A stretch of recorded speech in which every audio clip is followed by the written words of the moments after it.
Hello and welcome to the Lesbian Lounge, a podcast for the girls who like girls. I'm your host and your resident lesbian big sister, Juliet Taylor, and I'm here to answer your guys' questions, give advice on your dilemmas, and of course, chat about your wildest lesbian dating stories. So grab a drink, get comfy, and welcome into the Lesbian Lounge. How are we doing, guys? Are we all coping in this actual heat wave? Are we joking? It's like 30 degrees. Now, when I'm in Florida, I don't mind 30 degrees. Actually, that's a lie, I do.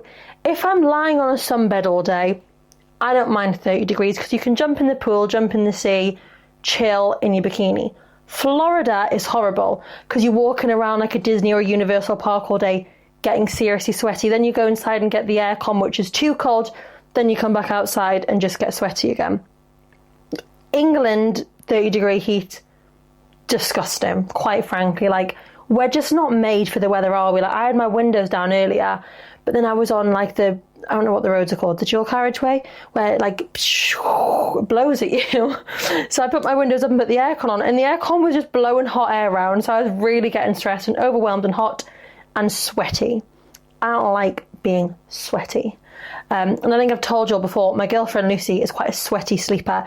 So when we're sleeping together, I then get sweaty because she's sweaty, and then I'm like, ugh, but I want to cuddle her. So it's all just a big stress. I'm a sweaty mess, to be quite honest, guys. But I hope you're all coping better than I am because, yeah, it's just too hot. So I've cranked the window open in the podcast studio. The heating is not on. And I'm in shorts and a t-shirt, which, to be fair, is quite nice to be able to actually dress for summer, because at the end of the day, it's summer, isn't it? It's the summer holidays. Whoop whoop, summer holidays. Nearly over though, aren't they? Sad, but I am going away after the summer holidays, hopefully twice. As you all know, at Pride, I won my holiday voucher for my musical statue, Sex Positions. So hopefully me and Lucy are going to use that towards a trip at the week of my birthday, and then the weekend of my birthday, which is my actual birthday on the Saturday, me and one of my besties are going to Disneyland Paris.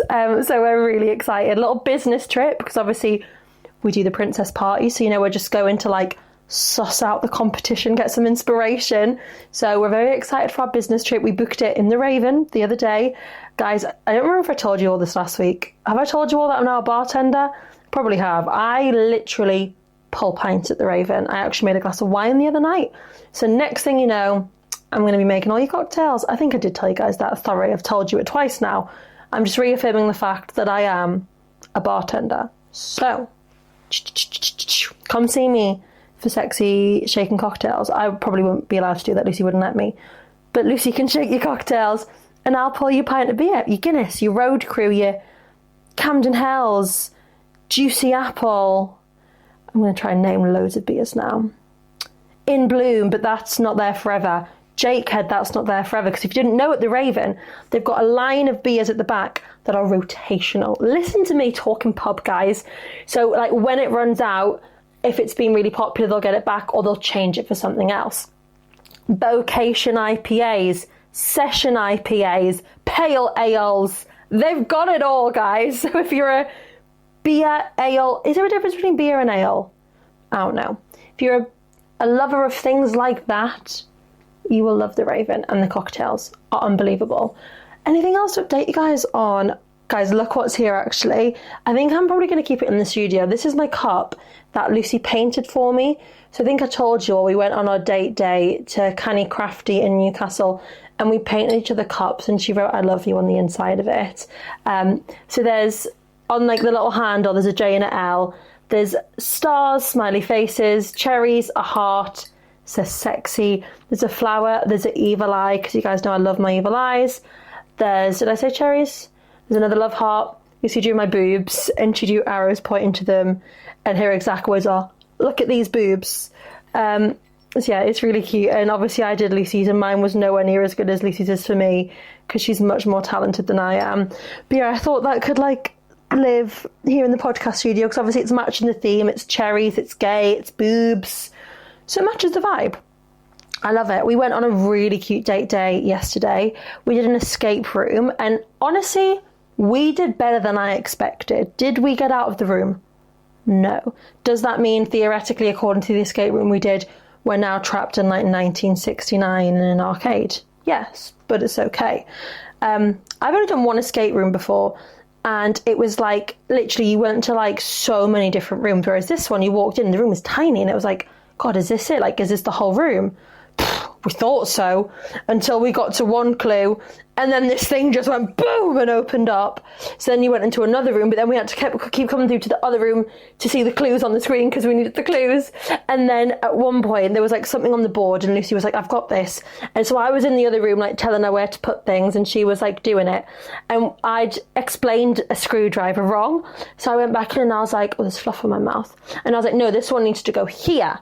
And when I went here, a hatch opened, something fell from the sky, so I literally screamed. I won't repeat the scream because my poor earphone listeners will cry, but it was really stressful, and then I was really on edge the rest of the game that something was going to jump out at me. So when we were at the timer was nearly up, Lucy was like, just be prepared that there's probably going to be a sound, but it was just like, you know, like an alarm, doodle-doo, doodle-doo. So we didn't make it out, and we asked the guy, we were like, how far away were we? And he was like, not far at all, you were probably like 3 clues away. But like tasks, but the task that we were on, we were like, so what was it? Because we were so stuck. And then he explained it, and there's no chance we would have got that. So I'm like, we need to book that same one again. It was at, I think it's called like Levels in Newcastle. It was the arcade escape one. I think we need to book that one again, because now we kind of know what to do to get into that other room, and like we know how to complete that task, then we should be able to like complete an escape from the room. Do you know what I mean? So I think we need to do that. But it was really good fun. And then we went to the Alchemist, went to loads of places for little cocktails. Mother Mercy, I've never been before. Honestly, one of the nicest bars I've been in. Obviously, the Raven's my favourite, but it was really nice in there. Really nice vibes. The guy serving us, Craig, I think he was called. Shout out to you, Craig. You were lovely. But it was just a really cute night. And then we went to the Newcastle Tap. Was that what it was called? I think so. For pizza. It was just like so cute and wholesome. And we did the photo booth, and it's just the fact that literally Lucy's like, come on, we're getting the photo booth, and she's like, right, we're doing an Instagram dump from the day. Like, she wants to post me, and like, oh, honestly, she is just the love of my life. And we just had a proper cute chat, like out of nowhere. She was just like, I can never see myself being with anyone else. Like, you are my person. And I was like, oh, what do you think? Like, because obviously I think that about her, but like when you hear that from the person that you love, it's like, makes your heart tingle. So love you, my wife. Every week I feel like Lucy just gets a shout out. So love you, my angel darling wife. Mwah! Any other updates, guys? Tell you what I did do, which was quite fun. Do you all remember the bracelet Lucy bought me? Well, you all know I wear permanent bracelets. So I went to the lady who does my permanent bracelets, shout out Jewels by Jess, Tynemouth Market, and we made the bracelet Lucy bought me into a permanent bracelet. So it's now stuck on me forever. So I text Lucy and I was like, I now have a part of you permanently attached to me, which is really cute. So thank you, Jewels by Jess. Thank you, Lucy. I don't really think there's any other updates, guys. So shall we crack on? I think so. Without further ado, let's jump straight on into this week's episode.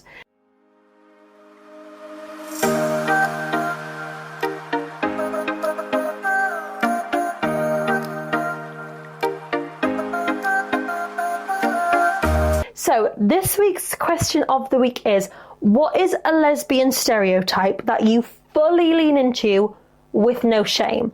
I'm thinking we're going to get a lot of like women's football lovers, because that would be mine. Like, do you know what I mean? Like, I don't think I really fit into that many other lesbian stereotypes. Would I say I do?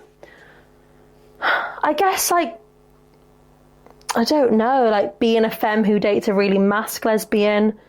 Is that a stereotype? I don't know. I'd say mine would probably be like being a women's football fan and fancying Lucy Bronze. But let's see what you guys say. Here we go. This is what I just said. The mask with the femme relationship where I don't have to take the lead all the time. Someone gave us a question mark. Therefore, you didn't understand the question. U-hauling, falling way too fast for someone and planning out our entire future in my head within a few months of dating. Okay, that's also me. I mean, me and Lucy haven't U-hauled because we both still we don't live together. We just basically spend all our time at each other's houses. But yeah, we did fall very fast. We were talking about this yesterday, actually, saying like how in a straight relationship, because we're 4 months in, it was our 4-month anniversary 2 days ago. 4 months in a straight relationship, you're probably like, you know, you're close, but you're not talking about your future, like literally planning it, being as close as a lesbian couple are. But then I was like, yeah, we're moving fast, but also in lesbian terms, we're probably not moving that fast. Do you know what I mean? Like, there's probably people who after 4 months have already like probably got engaged or actually moved in. You know, I feel like we're probably like we're moving at a comfortable pace, but do you know what I mean? Move at your own pace. Do you know what I mean? I'm happy with where we're going. Kalani, I'm assuming that means they fancy Kalani. That our relationship timescale is like dog years. 5 years together seems like 35 years. It is so true. There was like lesbian time is different. It just is. Dom, soft, mask, lesbian. I'm the literal definition. Fair enough. I love women's football. Same girl. Moving too quickly and saying I love you way too soon. I can relate to that, but I don't think there's ever a time that's too soon to say I love you. Like, if you feel it, if you genuinely feel like you want to say it, why hold yourself back? Like, because me and Lucy had this when we were getting like really close and falling in love, and we were like, why are we going to stop ourselves from falling in love and letting ourselves enjoy this relationship just because we're going to be seen to be moving too fast? But it's like, there's no too fast. If you both feel that connection, why not just let yourselves enjoy it rather than holding yourselves back because of fear of what other people are going to think and say? Baffling. This Les loves to wear a carabiner. Fair enough. I do often wear a carabiner when I go out with my like lesbians at our events. Normally I steal them from people. I've stole one from Meg, shout out Meg, one from Alicia, shout out Alicia. And I said it's going to be my mission at every event I host to steal someone's carabiner, and eventually I'll buy my own. But I think I want like a pink sparkly carabiner, and I always never know what side to wear it on. I was told one time I was wearing it on the side of a top. I think it's top on the right, bottom on the left, switch in the middle. I could be so wrong, but I was wearing it on the top one time, and I was like, I'll just change that over. Even though last night I was very dominant with Lucy in the bedroom. She was like, that wasn't dominant. You were just telling me what you wanted. And I was like, bitch, I'm a fucking dominatrix. Like, yeah. Do you know what I mean? I was not being dominant at all. I was just, normally I'm like, just do what you want to me. But last night I was like, I want this. I want this. I want this position. Sorry, mother. I know you're listening to this. She told me off. Was it last week or the week before? She was like, too much information. And I was like, you're the one choosing to listen to the podcast.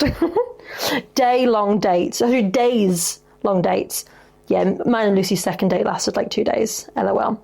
You whole lesbian, I do move fast, but it's worked for me so far. Fair enough, that's the thing. Like, if it works out, if you both feel that urge to move in, to say I love you, to do whatever, don't stop yourself because of the fear of what other people are going to say.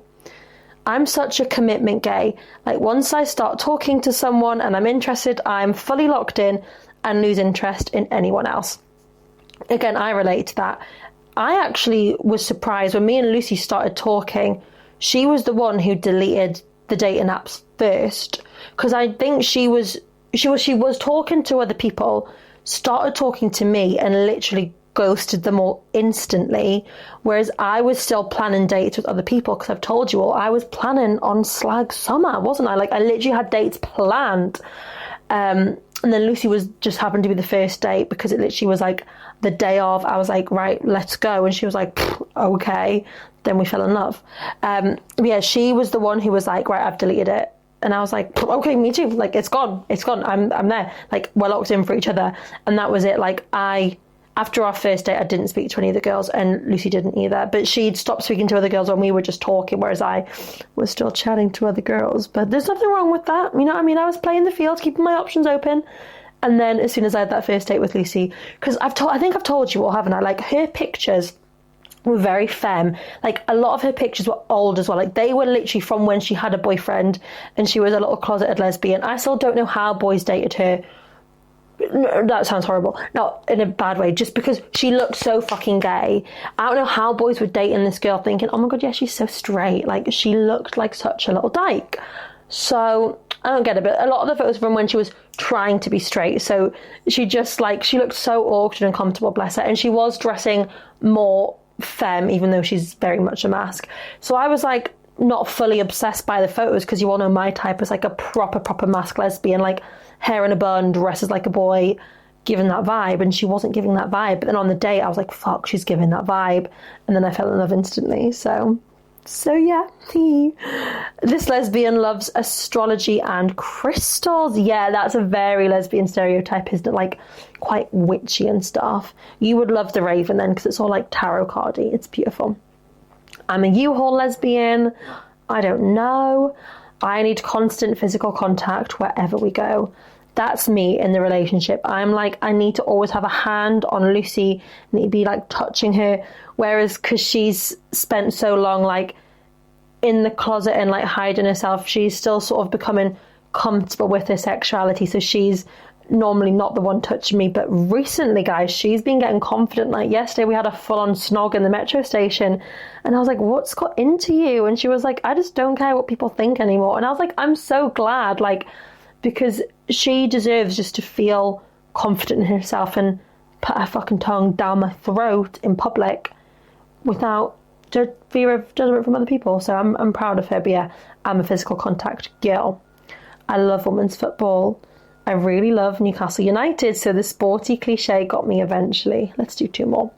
All of my relationships have been long distance. But that's so lesbian, isn't it? And I bet one lived in America, one lived in China, and one lived in Japan. Do you know what I mean? Like, lesbians can't just choose someone who lives like down the road. I mean, I guess I chose Sunderland, which isn't too far. It's always someone who lives so far away, and you end up falling in love and probably, unfortunately, getting your heart broken. But it's a very lesbian thing to do. Okay, last one. Being into DIY. That's my wife.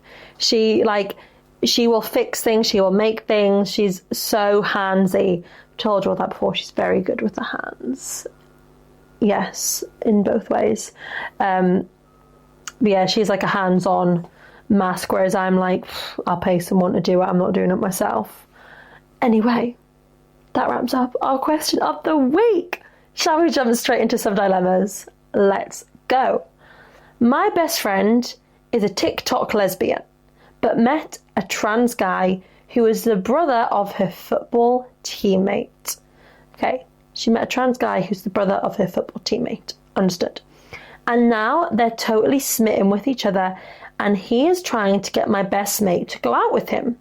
She's totally unsure, as she hates the stigma of sexuality can't be fluid, and she thinks people will judge her for being gay but falling for a trans man. Okay, this is my issue with the world. We all care, and I hold my hands up, I do it too.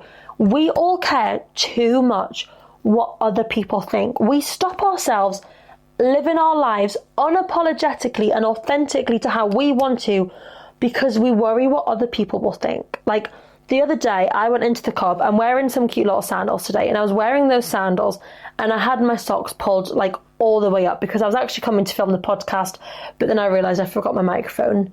And because I was going to just take my sandals off when I got here. And I went into the club and I was like, oh my God, I can't believe I'm in leggings with my socks all the way up and my sandals on. I look so stupid. And I was like, I bet no one in the shop is even going to realise because everyone's so focused on what they're doing. And it's like, and even if someone does realise, they're probably going to think, that's a funny look. I wouldn't wear that. But my day is going to go on. Do you know what I mean? Even if someone said something, like, my life is going to carry on. It's not going to be the end of the world. It's not going to ruin my life. Like, we care so much what other people think. And like I said, I'm guilty. Like, I do it as well. I constantly have this like fear of judgment. And I know everyone does, but we need to stop. And I know it's so much easier said than done.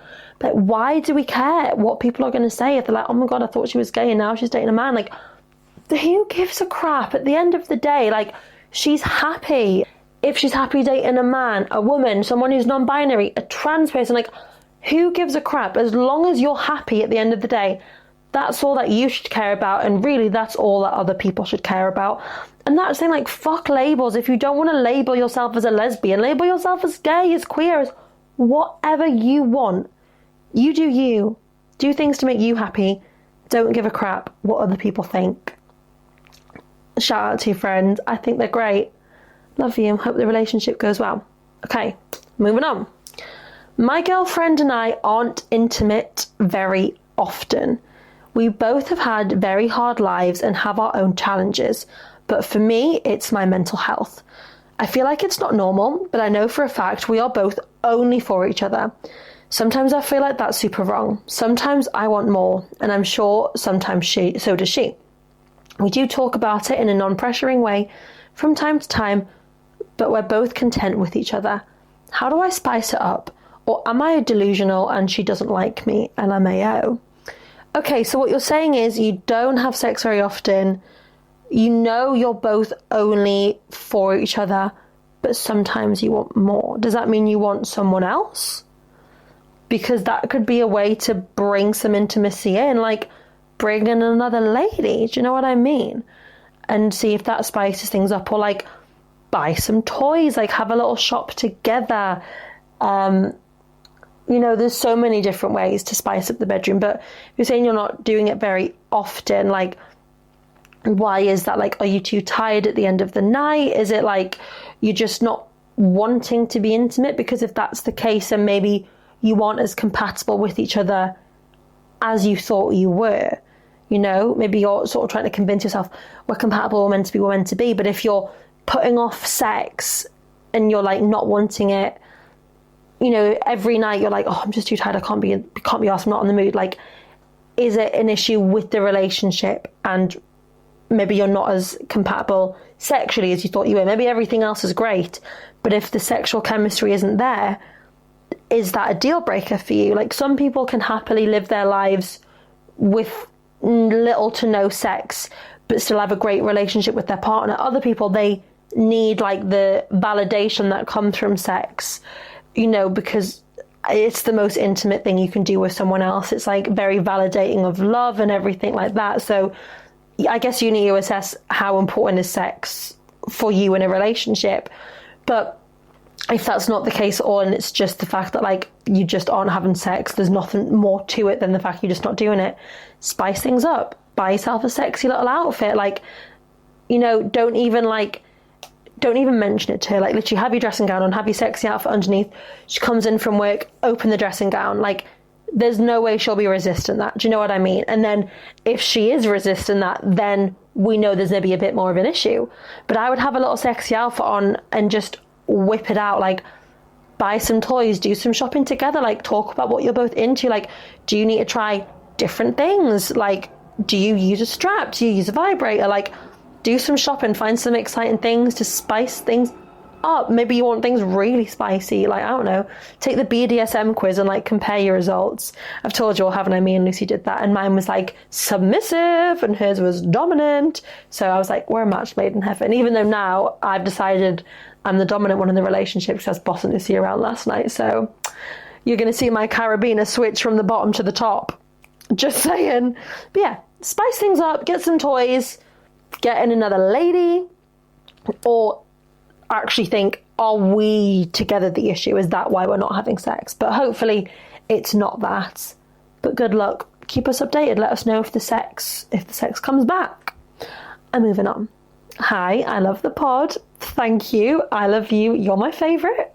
My dilemma is that I've always had a problem with limerence, and particularly with an ex-situationship that I was super close with. We both have tried to go back to each other over the years, but we've also had other relationships. So how do I move on, girl? Okay, I didn't know what limerence was, so I've Googled it. So I will tell you all in case you don't know either.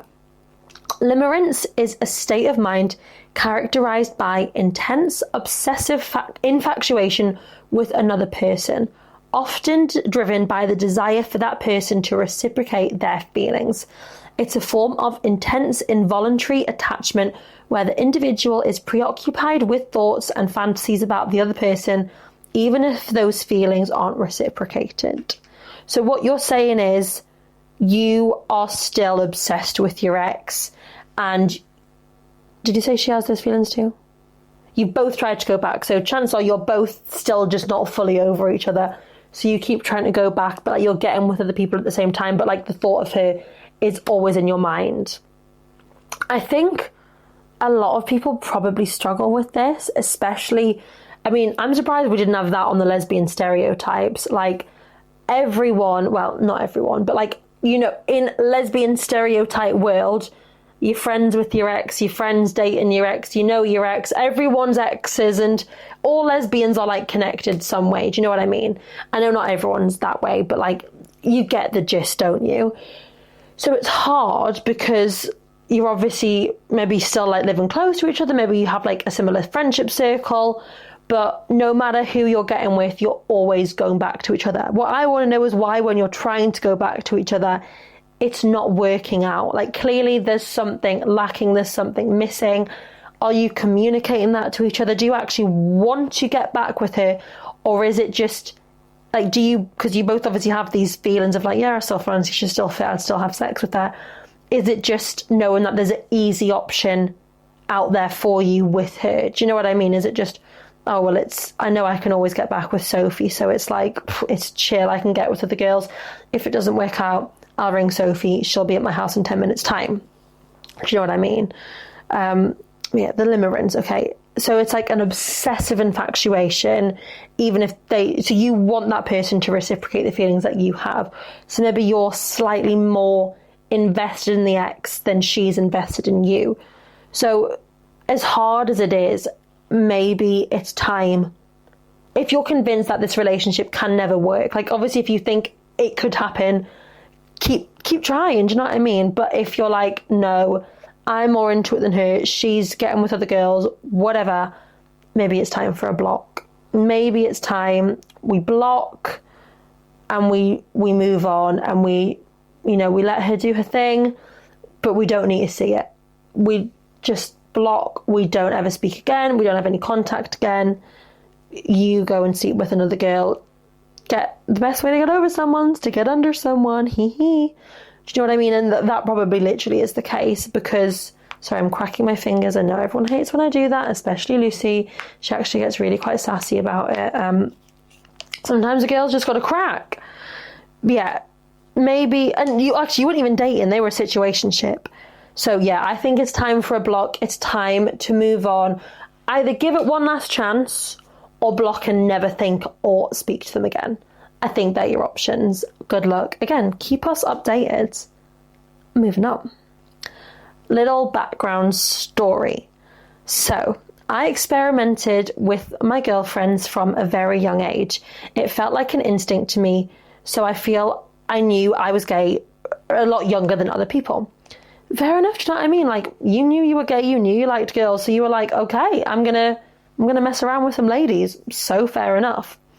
One day, me and my friend got caught by our mums. It makes me cringe to think about. We were in so much trouble and never really saw each other again, despite our mums being friends. Fair enough. So maybe you were like having a snog with one of your friends and your mums were like, what the fuck are you doing? That's disgusting. There. I hate that.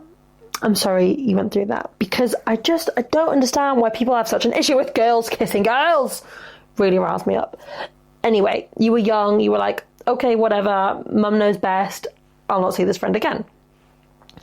I would say that this damaged my confidence, though, in how long it took me to come out. I don't blame you. Like, imagine, like, your actual mum, like, your role model, the person you look up to, like, telling you off for fancying someone.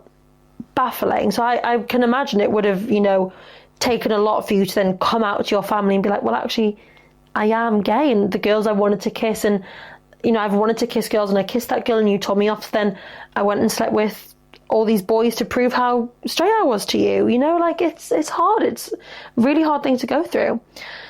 So yeah, I felt it damaged my confidence in how long it took me to come out, as I felt like what I was doing was extremely wrong and odd. Not at all. You do you. It played on my mind as I grew up that I had this knowledge I was pushing something down and I didn't want to accept it inside of me.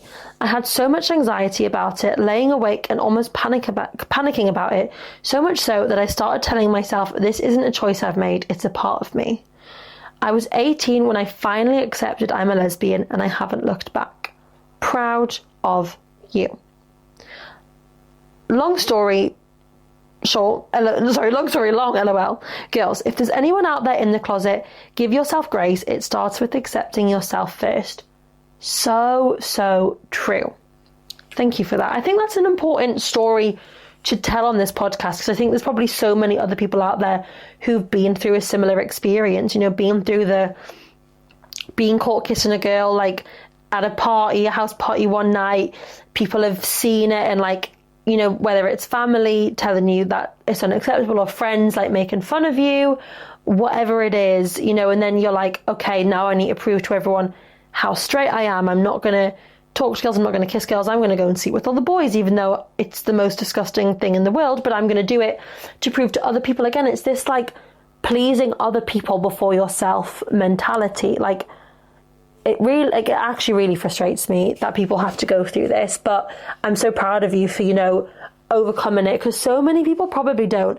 The amount of girls out there that are probably married to a man just because when they were 14 at the house party and their mum told them off for kissing the girl, they decided on that day, okay, I'm never going to act on these feelings again, and now they're stuck married to a man with 3 kids and a house and a dog, and all they can think about is how much they'd rather be with a girl. Like, it genuinely breaks my heart. But the fact that you had the strength to, you know, actually stand up for yourself and be like, you know what, I can't hide these feelings anymore. This is a part of me. It's not something I can change.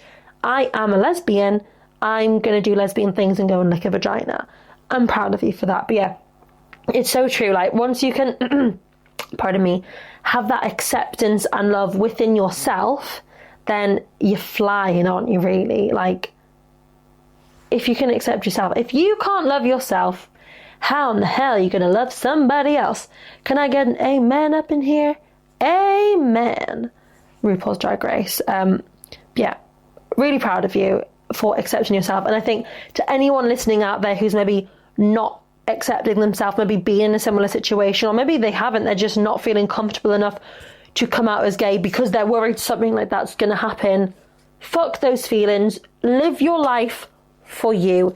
Kiss the girl, eat the pussy, suck the titties. Do you know what I mean? Just you do you. Okay, moving on. Let's do one more dilemma. Hey, hello. Thank you for creating such a safe and joyful space. Thank you for being here. Oh my God, I love you. I'm 34. I have a 5-year-old son, and I recently came out to my family and friends. It feels amazing. Like, I'm finally living my truth after years of trying to fit into something that really wasn't me. Amen. I'm so proud of you.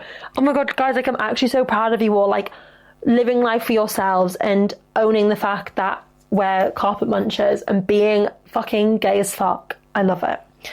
I've only ever dated men until recently, when I went on my first date ever with a woman. It was a total disaster though, send help. But honestly, it confirmed everything I already knew. Okay, so the date was shit. Well, it wasn't shit, but it was a disaster. But it affirmed in your mind, like, God, I'm definitely gay. Like, I'm never dating a man again. Brilliant. Here's my dilemma. I don't have any queer friends. I adore my current circle, but I really want to connect with people who understand this part of me. I'm craving queer community, friendship, and maybe even a little romance. I'd love to meet the woman of my dreams along the way. So, how can I start meeting queer people around my age? Girlie, you need to get yourself in the Lesbian Lounge podcast group chat, because we have such a variety of ages of people from all over the UK connecting with each other. Obviously, if you're Northeast based, come along to some of the events that we do. Again, we have like a huge age range of people. I think we've literally had like 18 to 50 plus, potentially even. Well, my mum came to one of the events. I don't actually know how old my mum is. Someone asked me the other day how old my mum and dad were, and I was like, honestly, like, I actually don't know how old my parents are. Somewhere in the 50s, I think. Yeah, they are. Yeah, if you're in the Northeast, come along to one of my events, because we have such a vast age range of people. Masks, femmes, all the in-betweens, non-binary, trans. Like, we're so inclusive to everyone, any age, any sexuality, any gender, whatever it is. So come along, meet some people. You never know who you'll meet there. Like, literally the first event I did, I haven't actually seen the people since, so they haven't come to another event.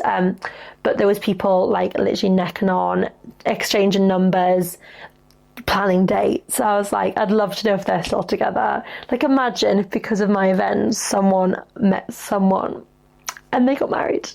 That'd be so cute. I mean, I met like my literal best friends through doing my first event, and now I can't live without them.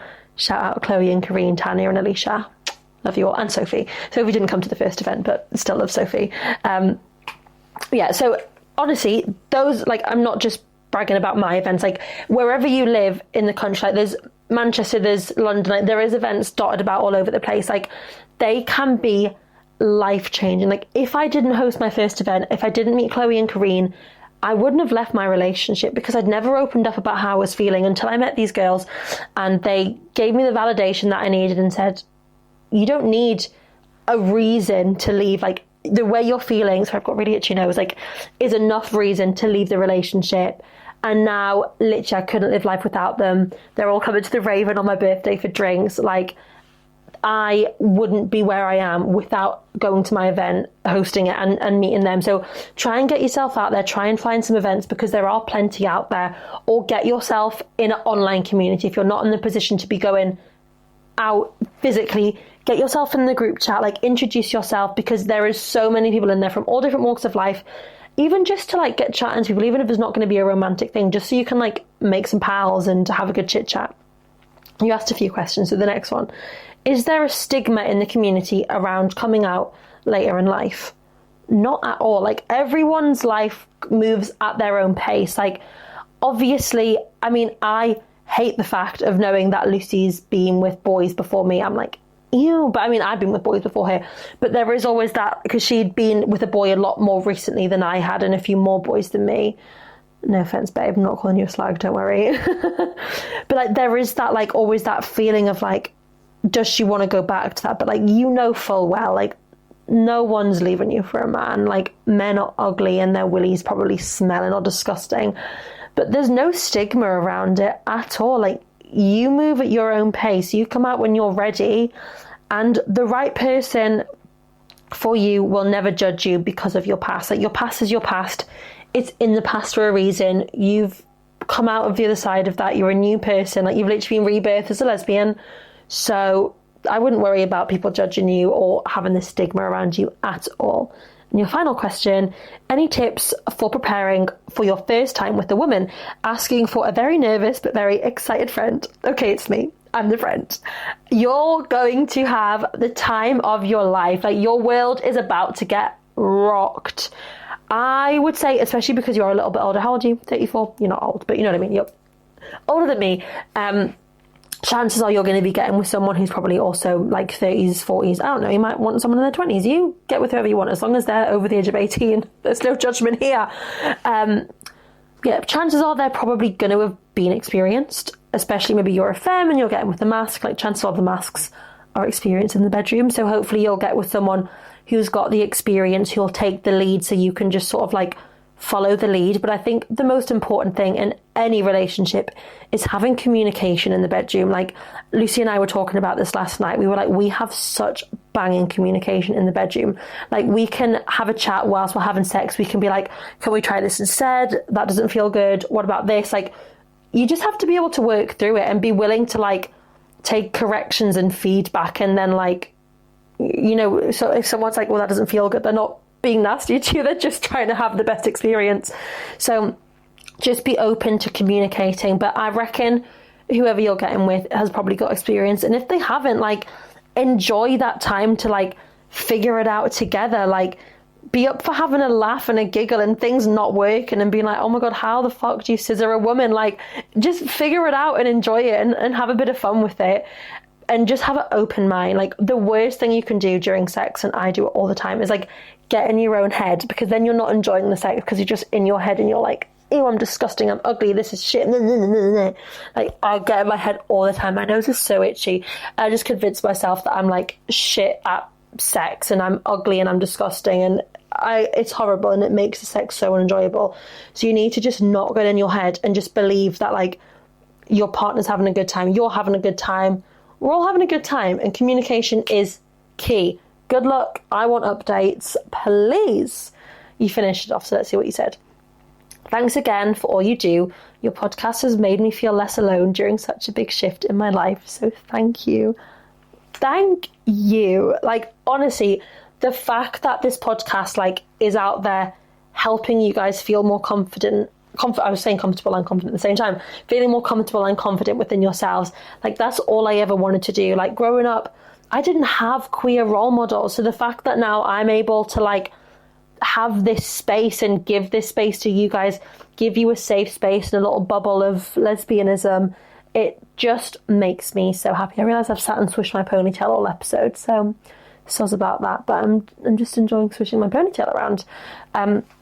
Thank you, because it means a lot. Like, the fact that people actually listen, they take something away from the podcast, the fact that you guys are comfortable enough to, like, send me in stories like that and open up about what you've been through and, you know, tell me about the shittest points in your life because you want to make other people feel not alone. Do you know what I mean? Like, it's actually beautiful. Like, what we're doing here, I'm doing God's work out here. Do you know what I mean? No, I'm not that cocky. But it genuinely does make me so happy. My nose is so freaking itchy. But it makes me so happy that you guys get something out of the podcast, and I'm not wasting my time every week filming and editing and uploading and, like, putting all this work and effort in because you guys take something from it, whether it's a laugh, whether it's advice, whether it's just having a podcast to listen to on the drive to work and you don't really pay attention, but it gets you from A to B. Whatever it is that you take from the podcast, I genuinely am so grateful that people listen and write in, and we're already at 10.5k. We only hit 10k the other week and now we're at 10.5k. I'm so grateful, and I can't wait to continue this podcast and just keep growing together as a community and being able to do more events, hopefully out of the Northeast as well. Like, I want to go global. I want to go on tour. Do you know what I mean? Like, I've got big visions for the pod, and the fact that you guys are along for the ride, and you guys can say you're the OGs. Like, obviously there's OGs who've listened since day one, like, shout out, but we're only just getting started still. Like, this podcast is going to go places, I'm telling you, because I'm going to make it happen. Like, I am so here to put in the work and the effort and the time for the podcast, and the fact that you guys are on for the journey melts my heart. So after saying that, let's wrap up this week's episode. Thank you guys so much for watching. Genuinely, it means the world. If you're on YouTube, give us a like, comment, subscribe. If you're on Apple or Spotify, my nose is so itchy. Give us a little 5-star review. You can turn on notifications so you can never miss an episode. Make sure you follow us on Instagram and TikTok at thelesbianlounge.podcast. Join the WhatsApp chat, send your dilemmas, take part in our Survey Monkey. All those good things is all in the link tree in the description of the episode. And I will see you all next Thursday for a brand new episode. Love you all so much. Bye.